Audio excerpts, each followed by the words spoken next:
Good evening, Belize, and welcome to XTV's news broadcast for Friday, April 4, 2025. Making the headlines tonight, double whammy, Belize to also be impacted by proposed Trump port fee plan. Belmopan Market Plaza braces for battle versus City Council over trade license. PM takes over responsibility for PBL and general elections. And cop charged following Compulse cybercrime complaint. We take a first break and return with the news in detail.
Last week, we reported on the proposal by U.S. President Donald Trump to impose port fees of $500,000 to $1 million for Chinese-built ships which call in the United States. The matter was put out for consultation until March 24, but there has been no word on whether Trump will proceed, though it is expected. The port fee to be levied would be per port call. Shipping companies have already shared their options about the additional fee, but local experts agree they would more than likely pass the additional cost on to consumers. Minister of State Christopher Coy confirmed to Krem News this week that Belize would be impacted by this new measure as Chinese-built ships are among those which transport containers to and from Belize.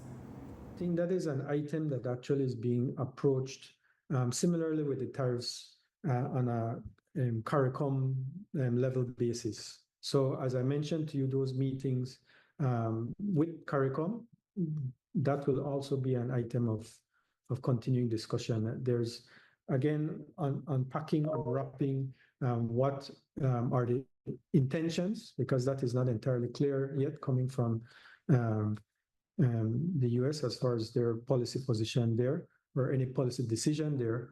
But the advocacy is certainly there for and on behalf of CARICOM in the interest of the members of CARICOM.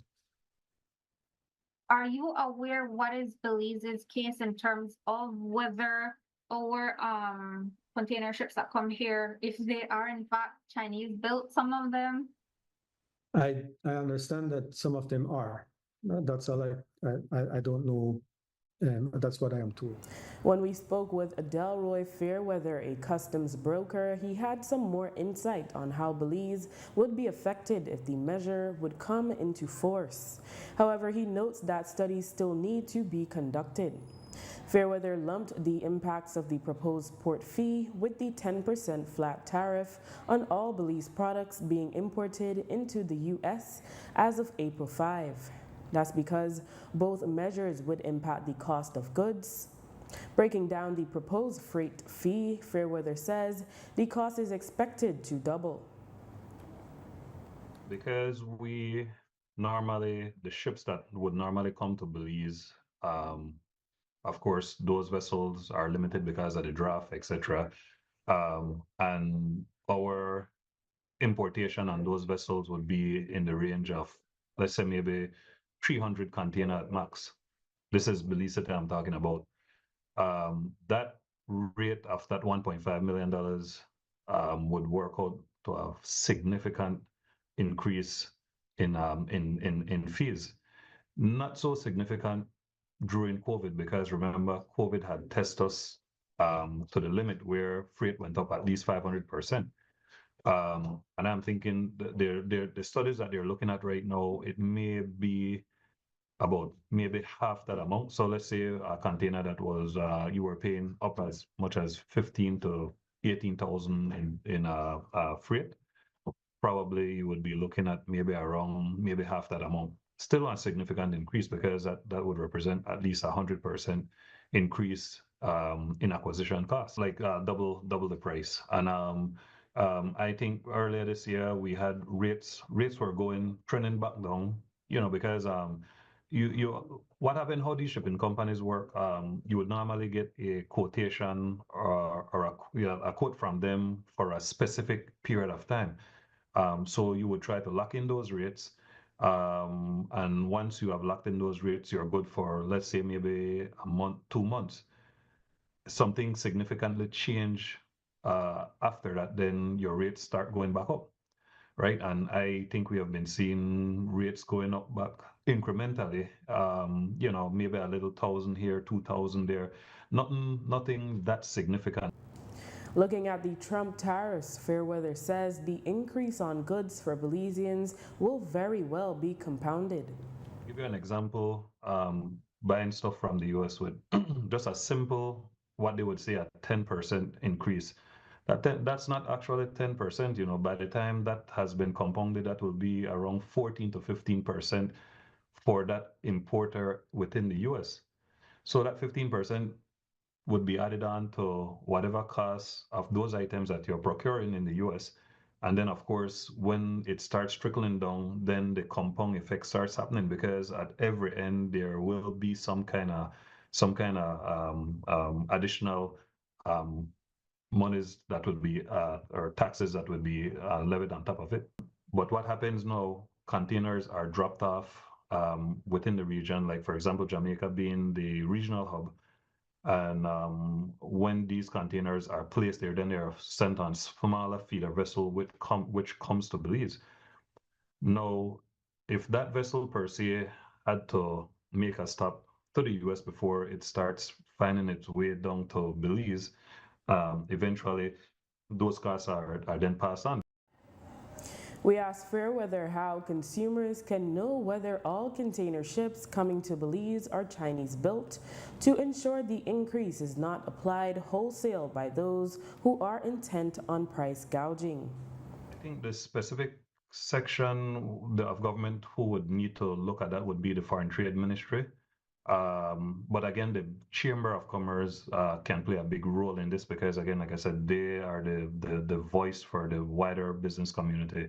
Again, everyone, we need to sit around a table and start putting numbers together, looking up at, like I said, statistical data. Again, like I said, very importantly, to figure out these vessels, which comes to Belize, are these Chinese-built vessels? If they are not Chinese-built vessels, but the cargo originated from China and was probably placed on a Chinese-built vessel, may or may not was placed on a Chinese-built vessel, but by the time it arrives here, the cost has gone up because of that quote-unquote landing fee that we're looking at. So you referenced that compounded effect potentially for some goods.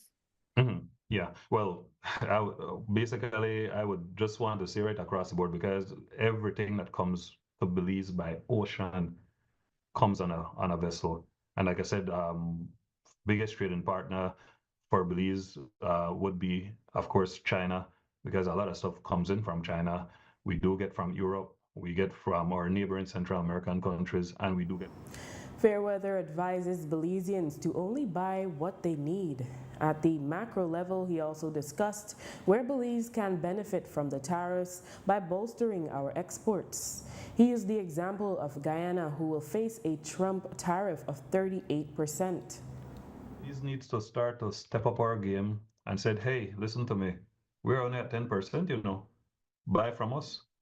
Because at the end of the day, the American consumer will purchase irrespective of what. I had a discussion with someone just recently. I'll give you a simple case in point on Michael Jordan sneakers. It doesn't matter what price that tennis goes sell for, they're going to buy. So the American consumers basically will. It really and truly doesn't affect us because we're not being levied that 10% on the exporting end, right? Because we are selling our products. It's the products going into the US. So now the negotiation now will be between the exporter here and whoever will be purchasing the items in the US, the wholesaler. And the wholesaler might say, man, well, you know what? There's an additional 10%. Can you maybe kind of give me a little better rate? That's where negotiation comes in. Volumes, of course, okay, so let's say my quota was 100 tons. Can you now take 200 tons, guarantee 200 tons? So, it translates back to Belize at the strategic position where we're at within this hemisphere and the proximity to the US, 2-3 days shipping time to the US to start to see how we could make this negative become a positive. In news from out west, what has been brewing for months has finally come to a head today as the organizer of the Belmopan Market Plaza, David Zabanet, went public about a disagreement with the Belmopan City Council. According to Zabanet, the plaza had a 30-year memorandum of agreement signed with former Belmopan Mayor Sharon Palacio for a blanket trade license for vendors at the Belmopan Market Plaza for $30,000 per year. Zabanet spoke on how the initiative has helped small businesses in the community. We have a 30-year MOU with the Belmopan City Council.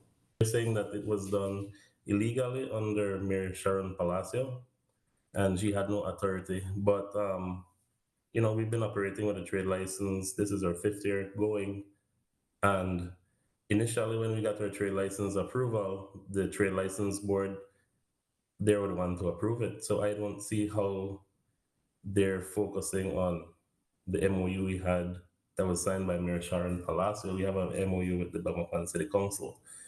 We had fire department, we had health, we had DOE inspection. I mean, everyone came out, all the the guys came out and they checked and they signed off and everything, and that's how we were granted our trade license. With that, let's say, exorbitant fee, but we looked at it where if we did it that way, in a sense, it would protect the small business owner, because getting a trade license in Belmopan could take 6 months, 7 months. If you're a farmer and you want to go sell and you have to go through all that red tape, I mean, you have to plan it one season ahead. So, that's Mayor Sharon Palacio at the time. She saw how it would benefit, how it would help small businesses grow and make it easy for them to conduct business. Anyone, I mean, if you have some old stuff at home, Jules, you could come out on a market day and do it, kind of like a flea market style. We don't limit anyone, we don't discriminate against anyone out there to come and sell, conduct business, and make their livelihood. Zabine said that the Belmopan City Council has questioned the legality of the MOU and has since issued a cease and desist as of April 15. Zabine says the council wants each vendor to get their individual trade license. He also says the council has been trying to intimidate them for months, including attempting to issue traffic violation tickets for vehicles parked on the property, which is privately owned. The matter will now be dealt with in court. They want all the vendors to apply for a trade license. If they don't apply for a trade license, they gave us, I think, April 15th, basically a cease and desist that, if everyone doesn't apply for a trade license at that point, they cannot conduct business. And that's not realistic. For what reasons? It's not realistic because we already have an MOU in place. We have already been granted a blanket trade license from the trade license board. And it's just, it's a deterrent for anyone doing business to not be able to just get up and decide this morning, I want to go sell. We operate on a day-by-day basis. You don't show up, you don't pay. So this is the reason why it's been a successful venture as far as having small business owners being able to sell. We even have big business owners that go out there. So, we're looking at 30 years worth of damages if that's that's the route they want to take. Well, I believe, and based on, legal advice, our MOU is solid. It's perfectly legal. And we're going to conduct business. The attorneys have already sent a letter to the Belmopan City Council. The mayor of Belmopan, Pablo Kawich, has promised to grant the media an interview on Monday. Back here in Belize City, Port of Belize Limited has reported conducting upgrades of its facility at least a couple times since the buyback by the government in December of 2023. Today we asked customs broker Delroy Fairweather if those upgrades have translated into increased efficiency. His outlook is not positive, and he emphasized that delays at the port translate into higher prices for consumers. There's nothing efficient about this port right now. I'm telling you, we're still having issues in terms of loading, equipment failure, malfunctioning. Again, like I said, it's something that needs to be addressed. The country, it's growing. The importation is definitely growing much faster than what we think it would have been growing. And again, like I said, we keep on having simple issues where we can't get containers loaded within a specific time. And I am not doing this to put them out there in a negative way, but it's just that if we don't have a viable port, if we don't have a viable port, then it translates to a lot of delays. And that's why, again, we end up in cases where we have to pay these lines detention and demurrage because if, for example, one day you are held up at the port for one day and you cannot get your stuff loaded, it creates extension on your time, to get that stuff cleared. Even the opening hours of the port, we're still operating as if we're operating under COVID. By 4:30, once 4:30 comes, you cannot go into the port to load a container. Come on, the port used to operate up until 6, you know. So these are things that we are hoping that, we could get these addressed, like the time, we need time to get in. We understand that, have the most optimal equipment operating, but guess what? If you're having delays, then if we have the port open up to a certain time, then that would allow us to get in there and get containers out. In related news, it was not revealed in the cabinet listing publicized by the Office of the Prime Minister 3 days after the March 12 elections. But via a gazette, we have learned that apart from taking over responsibility for the sugar industry, the Prime Minister will take over responsibility for the Port of Belize Limited, as well as general elections. We know that there are big plans for the facility, as the government has already indicated that as part of the PBL expansion, it wants to pursue the construction of a cruise terminal. Minister Michelle Shabat, who was Minister of Public Utilities in the first Briceño cabinet, had oversight for the ports, but with his change in Briceño's second term, he will only have oversight for matters relating to the Commerce Bight Port and the Big Creek Port. Today, customs broker Delroy Fairweather weighed in on the change and said he hopes this well. Let's hope that the business community can channel, being that he's the Minister of Finance also, and make some kind of plea or pledges to him in terms of, look, the economic viability of the port is dependent on how the service that they could offer. Get the port up and running properly, then that translate to more revenue, more efficiency. Basically, it will translate into more monies in the government coffers, so to speak. Again, I am not privy to that gazette. Of course, you mentioned that, and having the PM as a person ultimately responsible for the port, yeah, that may be a blessing in disguise. We are yet to see how that would work.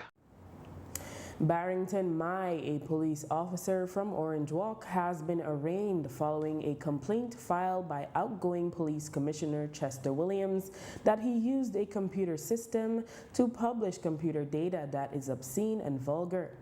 Mai, whose Facebook profile is said to be under Barry Flowers, posted below an interview by Williams that the commissioner was a bully and also expressed relief that he will no longer be commissioner. He even said he expected that the Professional Standards Branch would come for him. Williams, in his report to police, stated that Mai's comments were, quote, a clear attack on his character and reputation and were made to publicly ridicule and embarrass him, end quote. He was arraigned this morning and pleaded not guilty. He was granted bail of $5,000. After the break, Minister says no new taxes expected, but tax collection will be enhanced. Stay with us.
who works with the Ministry of Finance, explained to Creme News XTV that there will be no new taxes to finance the retention package that Cabinet approved for nurses employed in the public health system. The allowances will be provided in a phased-in approach. I think the retention package includes a slew of allowances to, as it says, seek to keep nurses as part of the public sector workforce on a continuing basis, enhancing the compensation to them. Nurses, the data on it, we've been losing quite a bit of nurses to better paying jurisdictions, if you will. That certainly does not bode well for health services provided by our public sector. So it's important that we not only retain, but look to attract more nurses into the public sector and in effect train more nurses to build and rebuild the provision of health services. As far as the sourcing of funding for it, I mean, it's nothing new. We are in the process of finalizing the budget for the fiscal year that we're basically about to be or are in, and that those funds come from tax revenues. We are not at this point looking to increase any taxes whatsoever, but we are looking at ways to enhance tax collection. The minister also explained that the reason why they are transferring responsibility for land tax collection to the Belize Tax Service is to enhance collection and enforcement. As part of that cabinet brief, you would have noted the transfer or the decision to transfer responsibility of land tax collection over to the Belize Tax Services Department. Clearly, we feel, based on analysis, based on reports, I think the IMF Fiscal Affairs Department did an analysis which indicated the low rate of collections on land tax. And so we really do have to do something about that. And we feel that with BTS and the authorities or powers of enforcement it will certainly incentivize land taxpayers to pay their taxes. That land tax is for countrywide, rural, and yes. No, the way land tax, the way our laws are set up, it's just terminology. Land tax is all taxes outside of the municipalities, outside of the cities and towns. So the applicable tax outside those municipalities it's land tax. It's effectively 1% on the declared unimproved value of land. Within the municipalities, you have what you call property tax, and each municipality has their own rate of property tax that they charge. Why a 1-year transition for that? It takes time to implement.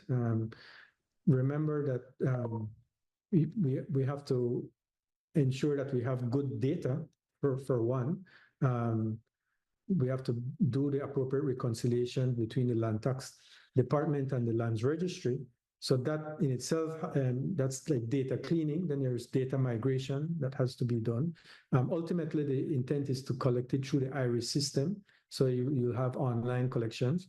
And the landowner, many of the landowners their information is either outdated or based on some social security information, let's say.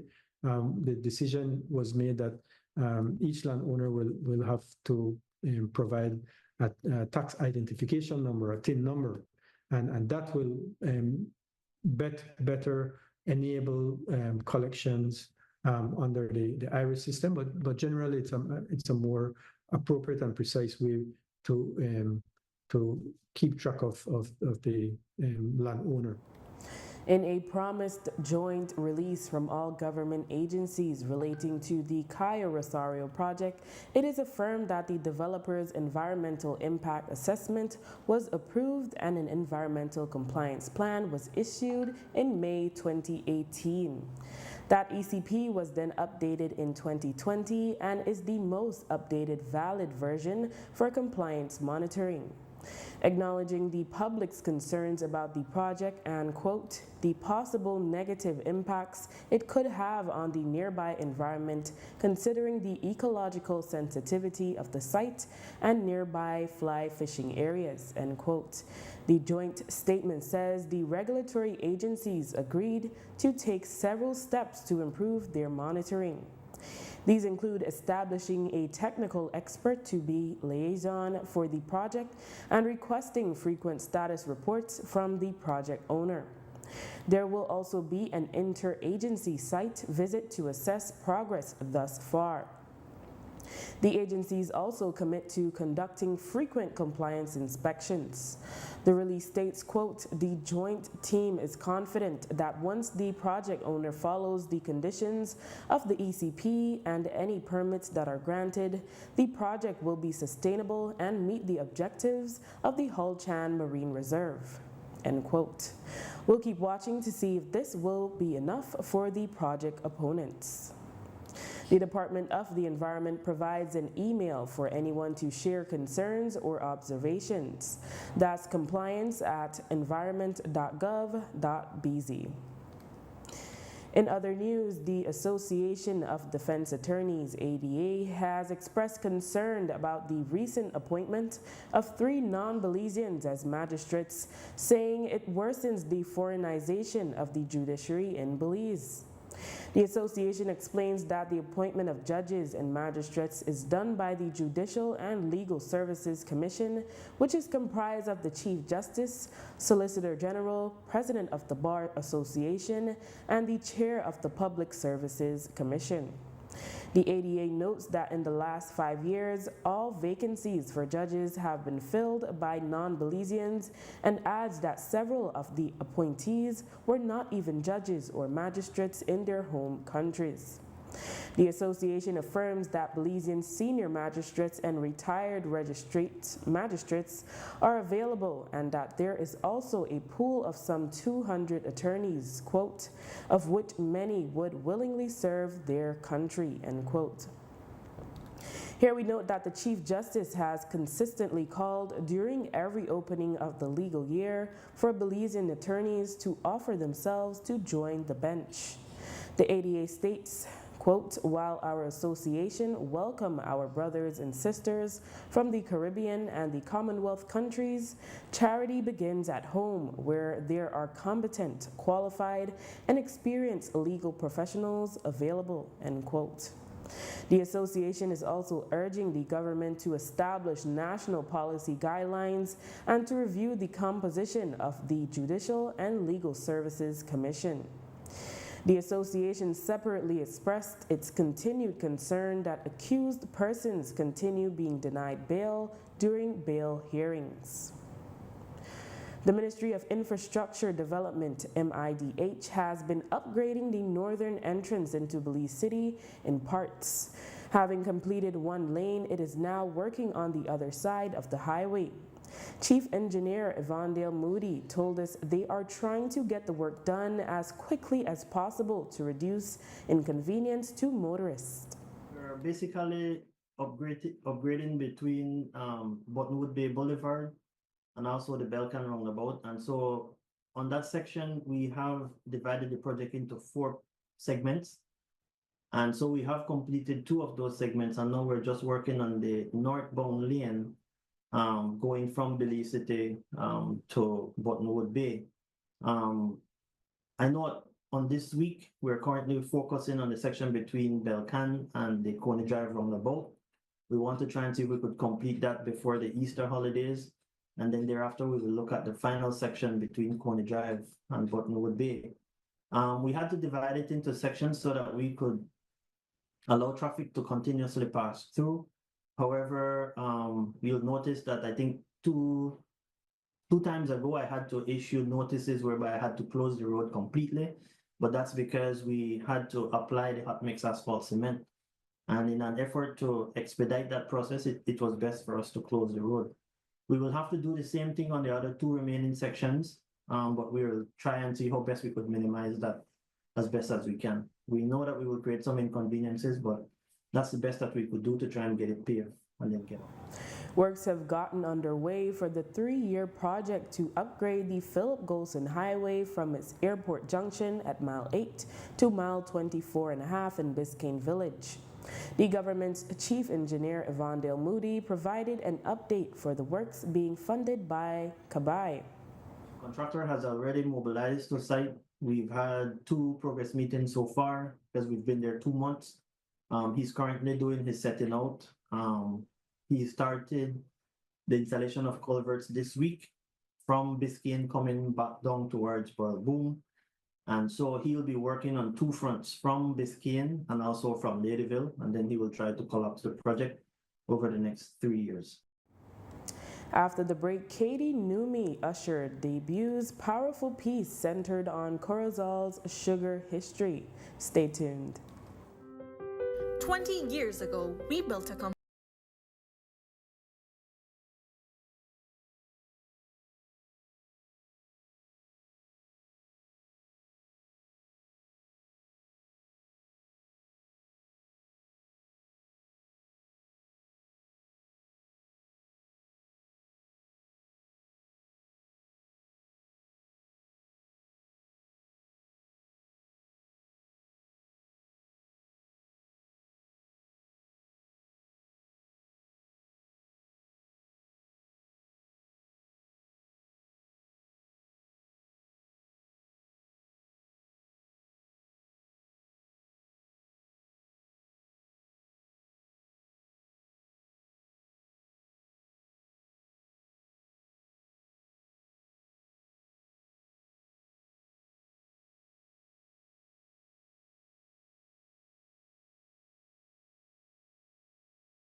At the Corozal House of Culture today, well-known artist and zinc fence sister Katie Numi Usher debuted a video presentation entitled, quote, "Silences Allowed Because Sounds Disallowed."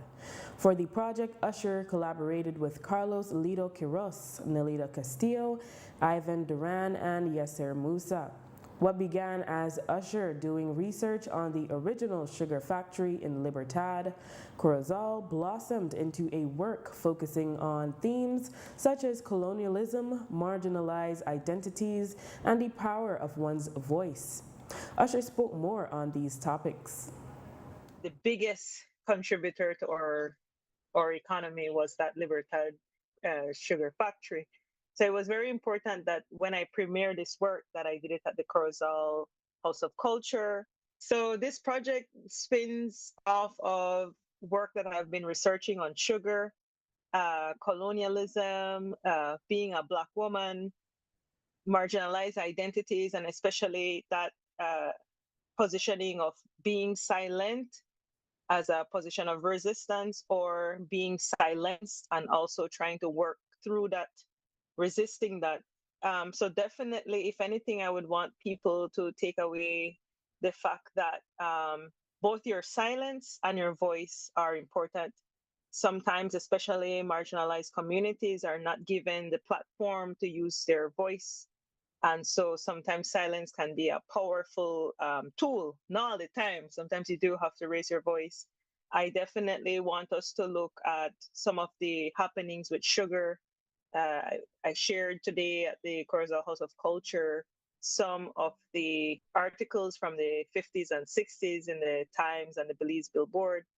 And it was similar things, BSI versus Cañeros trying to get fair prices for the sugar cane, standoff between the two, government trying to be the peacemaker between both factions. And so I definitely wanted to bring all of that together with being a Black woman in a post-colonial space like Belize, understanding too that the first Corozal sugar factory was originally Pembroke Hall Estate, which was an enslavement plantation.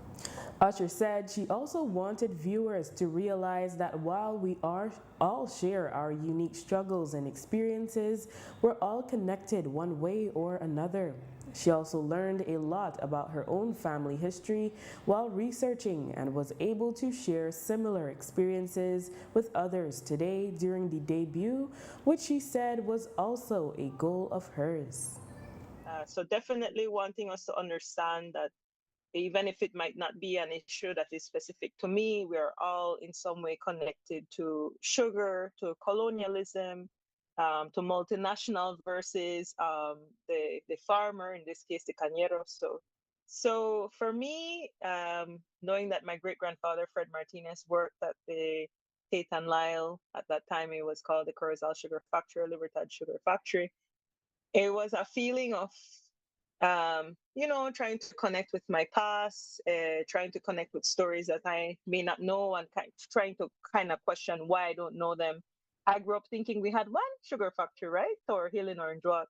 It wasn't until 2015 when I was doing a project with Lita Crone, who was writing about her father, that I learned about the Libertad sugar factory. And to think that that was the first and the main one, and that we don't know it. So definitely, it was a feeling of that, no? What stories are silent and why, and how can we use our voices to share them. We had a beautiful interaction with some of the women who came from Mary Hill School, some teachers and students, and they were sharing their memories of their dad and grandpa with the Bedford trucks, and going early. One woman said going early with her grandfather to fertilize the land, and it was, and that's what I want for all of the interactions, is for us to just talk and share. Usher has partnered with the Museum of Belize and the Houses of Culture to bring her latest masterpiece to more audiences. Residents in Belize City, Orange Walk, San Ignacio, Santa Elena, and Benque Viejo del Carmen will soon get their chance to share in the experience. Those dates will be announced soon. Usher also hopes to be able to make the video project be available online for viewing. With new police stations and substations being constructed and inaugurated across the country, one may think the Belize Police Department's human resources are stretched a bit thin. However, on Wednesday, the Honorable Kareem Musa disagreed with the notion, stating they have enough officers with a new squad set to graduate in a couple months. He said the training academy can only cater to 225 officers at any given time. I wouldn't say we're stretched thin. I think we are reaching close to the levels we were at in 2015, 2016, around 2,600 officers. We did have a lot of attrition over the last, early on 5 years ago, but we're now growing those numbers. We have a recruit squad that will be graduating sometime in June of this year, and then we could look forward after that to maybe enlisting additional officers. As you know, we only have capacity here at the training academy for 225 officers at any given time, and that's a 6-month training. So it can't be that we grow 1,000 every single year. We actually have to do it incrementally. During his tenure as the Commissioner of Police, Chester Williams has been known as being very accessible to the media and has been quite candid many times. On Wednesday, he said that even though he will be serving in a new role as the CEO of the Ministry of Constitution and Religious Affairs, Indigenous Affairs, and Transportation, he will still make himself accessible to the media. I leave happy. I'm not bitter at all. I am sure the department is going to be in good hands, and I do wish the incoming commissioner the very best. I'm not going to be a stranger to you, the media. Where I'm going, if it is that I need to account for what I'm doing there, I will be open to accounting to the media again, as I've always done. That's a very important part of public service, accounting to the people in terms of what you're doing.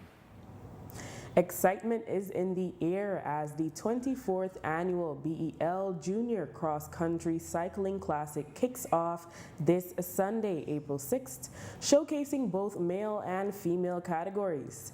Alexi Belial has a preview of the race. On Sunday, April 6th, a field of talented and dynamic cyclists will hit the pavement to ride their hearts out in the 24th annual BEL Junior Cross Country Cycling Classic. The race will feature male and female categories and gets underway at 9 a.m. sharp. The male juniors will ride from the San Jose Socots Ferry, go around the Cajalpech roundabout onto Joseph Andrews Drive, then around the Lomalus roundabout onto the George Price Highway, where they ride their way to the Lake Independence Boulevard, over Chetumal Bridge, right onto the Philip Golson Highway, up to the Napa roundabout, where they swing back to finish in front of BEL's headquarters. In the junior male category, multiple teams are fielding cyclists including Valvoline, G-Flow, Rolling Shutters, Chavaria Cycling Team, Griga Cycling Club, and there will also be unattached riders. We spoke with some of the remarkable young men who will be lining up at the start on Sunday. My preparation for this race is simply putting in the right fuel in my body and consistent training. My preparation for the junior cross country has been very tough. I have only been back on my bike for about a month and 2 years now, and I believe the training we got really put me in a position that I believe I can be a good competitor within the race, and I believe we have a strong chance of winning. Well, the way how we made prepare with us, they do a lot of zone training, the distance, they build chemistry between one another. I thought we feel pretty good now with other teammates. Our preparation for this race, pretty simple. We try putting a lot of distance and just try build chemistry with the team because we have a new team. For the females, you have teams like Imanes, Legions, Choya Streets, Griga Cycling Club, and some unattached riders. All beautiful young women. Here is what they had to say. I just do my usual training. I train from Monday to Thursday, and then try the long ride on the weekends as much as I could. I have been preparing for it, putting in the miles and the work. But apart from this, I would someday like to get the opportunity to race internationally. Representing my team and my community and making this race one to remember. As Philippians chapter 4 verse 13 says, I can do all things through Christ who strengthens me. With faith and determination, I know I can face the challenge with strength and perseverance. We also had the opportunity to catch up with some of the past junior cross country champs for some insight of what contributed to their wins. The race is not very hard. If you put in your very hard, dedicated work, you will get a victory. And congrats to the future junior cross country champ for this Sunday. This significant accomplishment didn't only brought me a trophy, but it also secured my education through a scholarship, which I encourage the future winners to utilize. Lastly, I spoke with cycling expert Andrew Ordonez to get his predictions on the race and whether he has any inside information of foreigners riding the race. For the junior cross country, I understand one guy wanted to make it, but unfortunately he had some other commitments. So he's a Guatemalan rider, but unfortunately it seems that this year will be lone Belizean junior that will be taking part in this upcoming junior cross country. This Sunday is going to be war on the tarmac. I have a few riders that I've been paying attention to in the junior category because this is the BL junior cross country coming up this Sunday. I have Keith Enright as one of my picks. I have other riders, but Keith Enright is the number one pick for me coming up this Sunday. So who will be our champ? Stay tuned. Reporting for XTV, I am Alexi Belisle. The Belize Chamber of Commerce and Industry, BCCI, is set to hold its third Link Up Job Fair this Saturday at the Belize City Civic Center from 10 a.m. until 3 p.m. Over 1,000 vacancies across various sectors in over 20 companies will be on offer. The event is free and job seekers are asked to dress accordingly and to have all documents handy. However, should internet service be required, Wi-Fi service is being sponsored by Smart. Marketing and Public Relations Manager at BCCI, Andrew Usher, said last year's event was a success and they are expecting this year's event to be even better.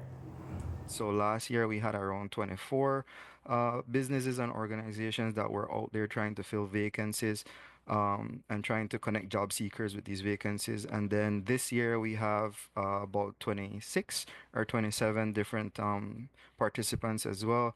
Last year we had around 1,400 vacancies available across the different businesses and organizations. And we have about the same this year, and we're looking to even equal or surpass the amount of visitors. So last year we had around the same number of visitors as vacancies that we had advertised.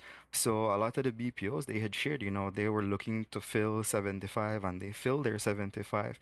And that's just one case. We had a couple of businesses who were only looking to hire 4 people, and they got the 4 interested parties that they were looking for. They found 4 candidates that were suitable enough to either hire on the spot or do callbacks. So it definitely was a success to the point that a lot of the businesses that participated last year are participating again this year. The event is targeting individuals who are seeking employment. However, Usher said that those who want to find a better employment package than they currently have are also encouraged to attend. You don't necessarily have to have a family, but I think those with families, they're the ones who really are in these types of positions quite often where they're trying to figure out, what? I'm at this job, and yes, it pays okay, but I might not be receiving health benefits. I might just be making a salary. And coming out to the event, there's a lot of organizations that I know of that they might have a health package, that they might have incentives. Some of them even give you access to gyms, gym membership. And a lot of these things, you won't know that it's available unless you go out there and apply. And again, we're not trying to stigmatize people coming out to the event if they're already at a job. It's a Saturday. If you're able to come out and be a part of the event, we encourage you to be there. But at the same time, we understand that the nature of business and job seeking in Belize, sometimes you want to know what's out there. You might have been at a job that you settled for, and you want to try something new. And again, that's really what it boils down to. Sometimes you might have studied tourism management, for instance, right? And you've been working in the finance field for the past 3 years. And you're like, you know what? While this paid the bills for the past 3 years, it's not my passion. my passion is maybe something completely different than what I studied. It might be that I want to go into tourism again, and we do have some tourism vacancies available as well. So it's just the nature of job seeking in Belize is that it's a very wide and open structure, and it really just takes doing more research and seeing what's out there. And Atlantic Bank Limited this week made a $5,000 donation to the Belize Red Cross Society. This donation will assist the BRCS in their ongoing mission to provide vital services including healthcare, disaster management, risk reduction, migration assistance, and training programs as the Red Cross aims to improve community resilience. Atlantic Bank in a release notes that they recognize the critical role that the Red Cross plays in providing vital training programs, which include first aid, home caregiving, and disaster response. The bank assures that such community assistance will be ongoing in its pledge of creating lasting positive change across Belize. And with that, we have come to the end of our newscast. A repeat can be viewed on the station later tonight at 9 and again Monday at midday. Join us again Monday for another news broadcast. I am Drea Espinosa. Have a safe and enjoyable weekend.